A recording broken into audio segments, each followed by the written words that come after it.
Today's video is worth at least 100 million. I believe for many people, it will feel like a wake-up call. This is from a Jiangsu expert who is now retired and living a healthy life in Thailand. The essence of the leading strategy he once taught his disciples has been passed down, and after summarizing it, I'm sharing it with you all. It's the core of simplicity. Those who are destined to see it will take it without disdain, and those who are not can just swipe away. Next, I will give you a detailed analysis of this expert's leading strategy from 3 main core logics. I hope you can understand it with your heart. The first core concept is to understand what consensus is and how it can be achieved. It is because of its strength that consensus can be triggered, and with consensus, trends can form. The second core concept is that everyone has different systems, and the ways to engage with the leading strategy vary. Some people buy low, some chase the peak, and some enter midway. I won't comment much on these methods, but regardless of your approach, you need to understand one principle. Let me give you an example.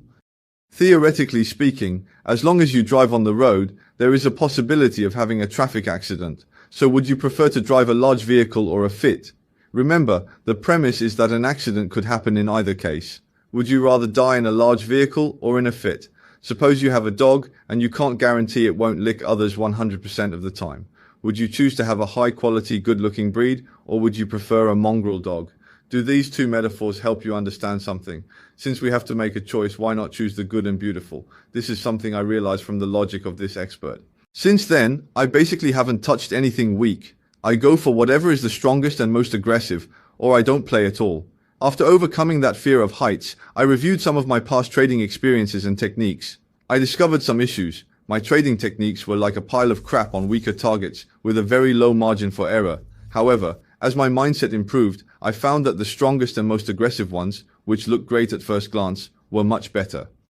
On those targets, my immature techniques actually have a high fault tolerance. So what does this mean? It means that even if your techniques are not refined and your experience is not sufficient, as long as you have found the right direction and the core, the fault tolerance on strong targets is higher than on others. The third core is confidence, or you could call it a mental method.